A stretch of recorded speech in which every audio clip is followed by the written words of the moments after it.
13 अगस्त 1972 रात के 12 बजे पाकिस्तान के रावलपिंडी शहर में एक भयानक तूफान आया हुआ था।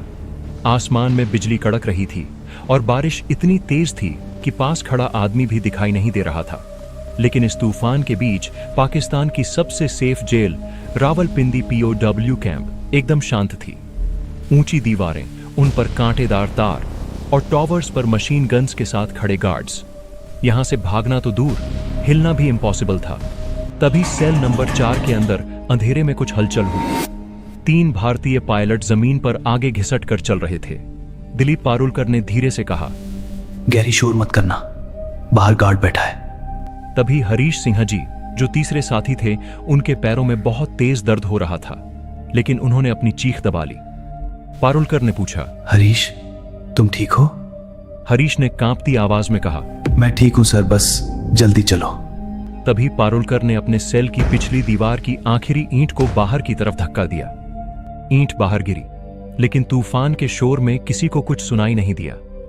अब उनके और आजादी के बीच सिर्फ एक चीज खड़ी थी, वो गार्ड जो दीवार के ठीक उस पार चारपाई पर बैठा था। अगर उसने जरा सा भी पीछे देखा तो खेल खत्म। तीनों को वहीं गोलियों से भून दिया जाएगा। क्या वो गार्ड उन्हें देख लेगा, या इन 3 इंडियन पायलट्स की किस्मत आज बदलने वाली थी?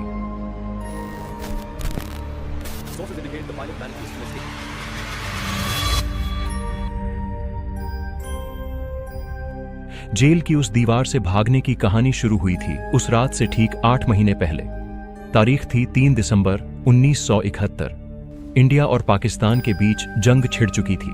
उस वक्त पाकिस्तान के 2 हिस्से थे, वेस्ट पाकिस्तान और ईस्ट पाकिस्तान, जो आज बांग्लादेश है। वेस्ट पाकिस्तान की आर्मी ईस्ट पाकिस्तान के आम लोगों पर बेहद जुल्म कर रही थी। वहां लाखों बेगुनाह लोग मारे जा रहे थे। अपनी जान बचाने के लिए लाखों लोग अपना घर छोड़कर इंडिया भाग रहे थे। जब इंडिया ने इन लोगों की मदद करने का फैसला किया तो पाकिस्तान को बहुत गुस्सा आया और 3 दिसंबर की शाम को पाकिस्तान ने इंडिया के 11 एयरबेसेस पर अचानक हवाई हमले कर दिए।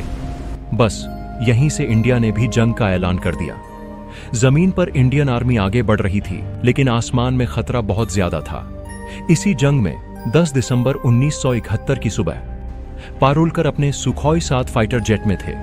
उनका टारगेट था पाकिस्तान के जफरवाल शहर का एक वॉच टावर, जहां से पाकिस्तानी फौज इंडियन प्लेन्स पर नजर रख रही थी।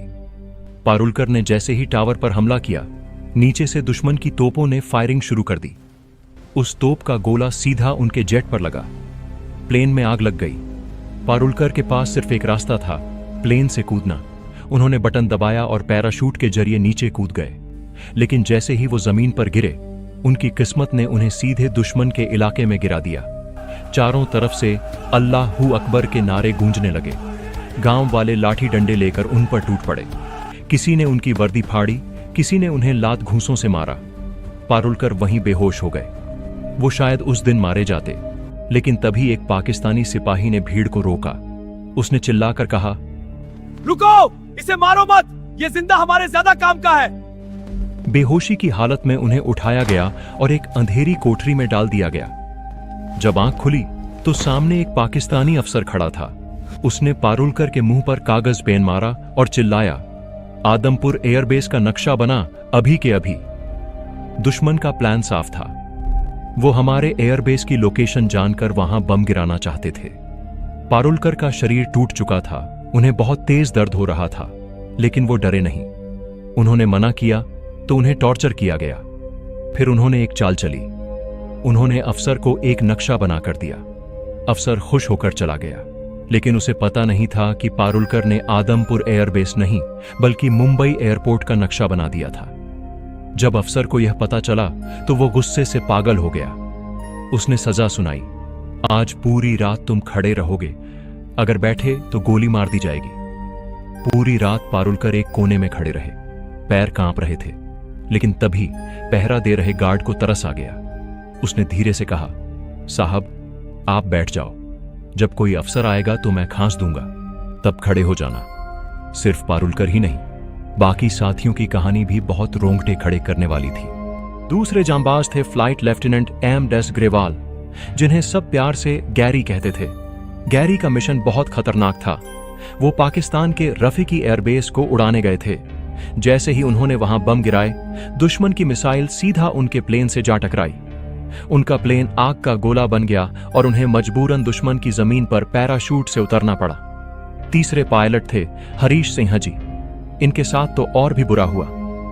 हरीश अपना हंटर प्लेन लेकर दुश्मन के टैंक और गाड़ियां उड़ाने निकले थे, लेकिन नीचे से हो रही गोलियों की बारिश ने उनके इंजन को बर्बाद कर दिया। हरीश ने प्लेन से छलांग तो लगा दी, लेकिन जब वो जमीन पर गिरे तो बहुत बुरी तरह घायल हो गए। उनके दोनों पैरों और रीढ़ की हड्डी में इतनी गहरी चोट आई कि उनका खड़ा होना भी मुश्किल था। धीरे धीरे करके अलग अलग जगहों से पाकिस्तान ने हमारे ऐसे ही 12 पायलट्स को पकड़ लिया और आखिरकार इन 12 पायलट्स को रावलपिंडी के उस POW कैंप में एक साथ रखा गया। तभी 25 दिसंबर को खबर आई कि पाकिस्तान ने सरेंडर कर दिया है। इंडिया जंग जीत गया है। जेल में जश्न का माहौल था। पारुलकर और उनके साथियों को लगा, बस अब हम घर जाने वाले हैं। लेकिन दिन बीते, हफ्ते बीते और फिर महीने बीत गए। कोई रिहाई नहीं हुई। पॉलिटिक्स के चक्कर में उनकी रिहाई अटक गई थी। दिलीप पारुलकर को समझ आ गया था कि यह इंतजार बहुत लंबा चलने वाला है। एक रात उन्होंने अपने साथियों से धीरे से कहा, मैं यहां हाथ पर हाथ रखकर नहीं बैठूंगा, मैं यहां से भागने वाला हूं। बाकी सब डर गए। उन्होंने कहा, पागल मत बनो, चारों तरफ मशीन गन्स हैं, मारे जाओगे। लेकिन 2 लोग उनके साथ खड़े हुए, ग्रेवाल और हरीश सिंह जी। अब शुरू हुआ दुनिया का सबसे गजब का प्लान। सबसे पहले उन्हें चाहिए था रास्ता, और इसके लिए जरूरी था जेल के कमांडर उस्मान हमीद का भरोसा जीतना। पारुलकर बातों के जादूगर थे। वो कमांडर हमीद से बहुत तमीज से पेश आते थे। वो जानबूझकर उससे पॉलिटिक्स, इतिहास और किताबों पर लंबी लंबी बातें करते थे। धीरे धीरे हमीद को लगने लगा, ये पायलट तो बहुत शरीफ और पढ़ा लिखा आदमी है, ये भागने वागने के चक्कर में नहीं पड़ेगा। बस इसी भरोसे का फायदा उठाकर पारुलकर ने चालाकी से उससे पढ़ने के लिए कुछ किताबें और एक नक्शा मांग लिया। कमांडर को अंदाजा भी नहीं था कि वो अपने दुश्मन के हाथ में जेल की चाबी दे रहा है। नक्शा देखकर पारुलकर ने एक ऐसा फैसला लिया जिसने सबको चौंका दिया। उन्होंने कहा, हम इंडिया की तरफ नहीं भागेंगे। क्यों? घर तो इंडिया में है। पारुलकर ने समझाया, देखो, इंडिया का बॉर्डर नजदीक जरूर है, लेकिन वो मौत का रास्ता है। वहां दोनों देशों की फौजें आमने सामने खड़ी हैं, जमीन में बारूदी सुरंगें बिछी हैं। हम वहां पक्का मारे जाएंगे। लेकिन अगर हम उल्टा पश्चिम की तरफ जाते हैं तो वहां अफगानिस्तान है। वो रास्ता पहाड़ों के बीच से जाता है। वहां कबीले रहते हैं और उस इलाके में पुलिस या चेकपोस्ट नहीं होती। वहां से छिपकर निकलना आसान होगा। प्लान सेट था, लेकिन जेल की 18 इंच मोटी दीवार तोड़ने के लिए औजार चाहिए थे, जो जेल में मिलना नामुमकिन था। तो उन्होंने मौके का फायदा उठाया। एक दिन जेल में बिजली ठीक करने वाला इलेक्ट्रिशियन आया। जैसे ही उसका ध्यान भटका, पारुलकर ने फुर्ती से उसका पेचकस चुरा लिया। कुछ दिन बाद जब नाई बाल काटने आया तो चुपके से उसकी कैंची चुरा ली। अब उनके पास 2 चीज थी, एक चुराया हुआ पेचकस और एक कैंची। लेकिन दीवार तोड़ने के लिए सही जगह चाहिए थी, जो जेल की बाहरी दीवार के सबसे नजदीक हो। उन्होंने गार्ड से एक झूठ बोला, साहब, हमारी कोठरी में बहुत सीलन और बदबू है, हम वहां सो नहीं पा रहे, हमें उस कोने वाली कोठरी सेल 4 में जाने दो। गार्ड्स ने सोचा कि ये बस अपनी सुविधा मांग रहे हैं, इसलिए उन्होंने बिना शक किए हां कर दी। उन्हें पता नहीं था कि सेल नंबर 4 जेल की बाहरी दीवार के सबसे नजदीक थी। अब शुरू हुआ खुदाई का काम। हर रात 12 बजे के बाद जब जेल शांत हो जाती, ग्रेवाल चुपचाप बेड के नीचे घुस जाते। वो उसी पेचकस से दीवार में धीरे धीरे एक छोटा सा छेद करने की कोशिश करते, लेकिन इस आवाज को छिपाना जरूरी था। इसलिए जैसे ही नीचे खुदाई शुरू होती, ऊपर बैठे हरीश सिंह जी और पारुलकर जोर जोर से खांसने लगते या फिर आपस में ऊंची आवाज में बातें करना शुरू कर देते, ताकि पहरेदारों को शक न हो। दीवार से जो मिट्टी निकलती थी उसे वो गत्ते के डिब्बों में भरकर बेड के नीचे छिपा देते। लेकिन सबसे बड़ा डर ये था कि अगर दिन में किसी गार्ड ने वो छेद देख लिया तो इसके लिए उन्होंने सुबह होने से पहले वो उस छेद को गत्ते से ढक देते और उसके आगे अपनी लोहे की अलमारी खिसका देते। गार्ड्स को लगता कि अलमारी बस दीवार से सटकर रखी है, लेकिन उन्हें सपने में भी अंदाजा नहीं था कि उस अलमारी के पीछे आजादी का रास्ता बन रहा था। लेकिन दीवार तोड़ने के बाद एक और बहुत बड़ी मुसीबत सामने खड़ी थी। अगर वो जेल से निकल भी गए तो आगे क्या? बाहर अनजान देश था, चारों तरफ सिर्फ रेगिस्तान और पहाड़ थे। ऐसे में सही रास्ता कैसे पता चलेगा? अगर दिशा भटक गए तो रेगिस्तान में ही मारे जाएंगे। उन्होंने कहीं से एक सुई और एक चुंबक का इंतजाम किया। उन्होंने सुई को चुंबक पर अच्छे से रगड़ा, जिससे उस सुई में भी चुंबक वाली पावर आ गई। फिर उन्होंने उस सुई को एक पेन के अंदर फिट कर दिया। अब वो सुई हमेशा नॉर्थ दिशा की तरफ घूम जाती थी। बस जेल के अंदर ही उनका अपना कंपास बनकर तैयार था। पूरे 8 महीने लग गए। वो हर रात थोड़ी थोड़ी करके दीवार खोदते रहे और फिर वो रात आ ही गई। 13 अगस्त 1972। उस रात बहुत तेज बारिश और तूफान था।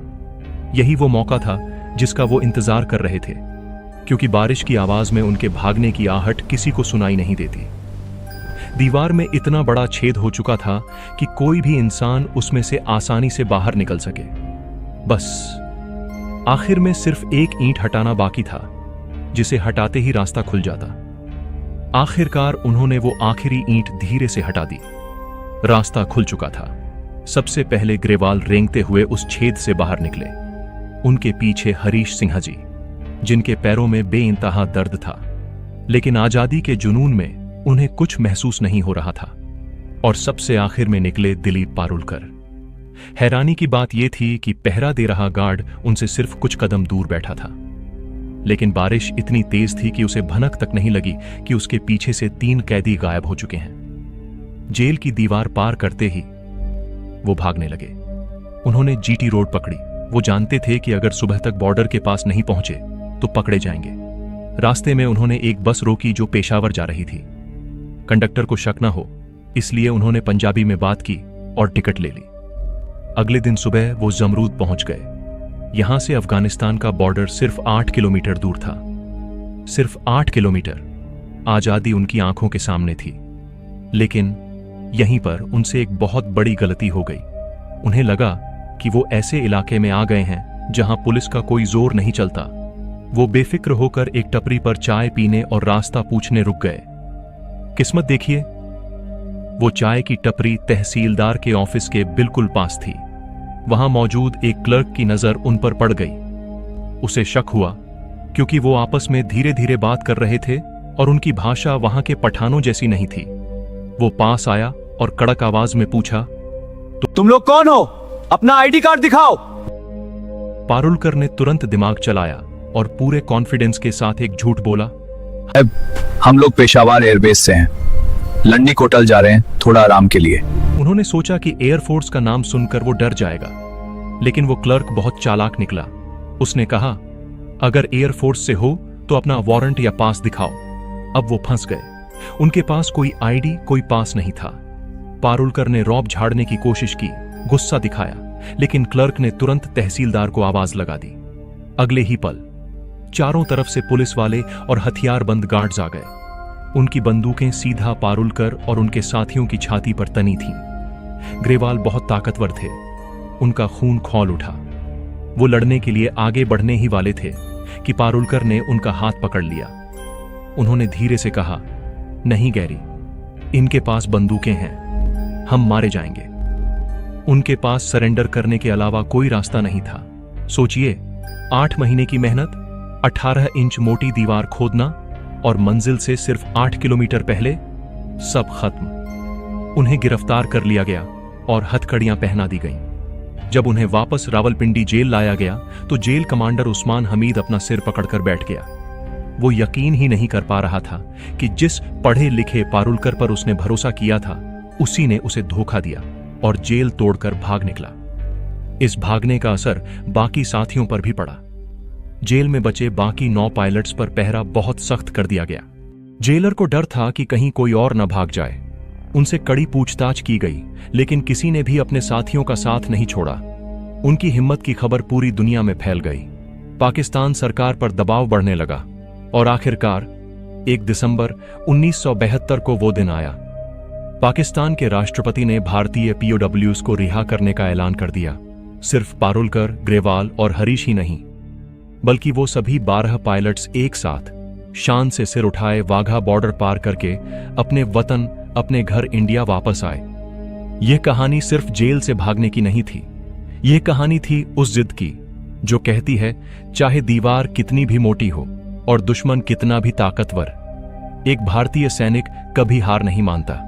तो दोस्तों, यह थी 1971 की जंग के उन जांबाज हीरो की कहानी। दिलीप पारुलकर और उनके साथियों ने साबित कर दिया कि दुश्मन की जेल और लोहे की जंजीरें एक भारतीय फौजी के शरीर को कैद कर सकती हैं, लेकिन उसके हौसले को नहीं।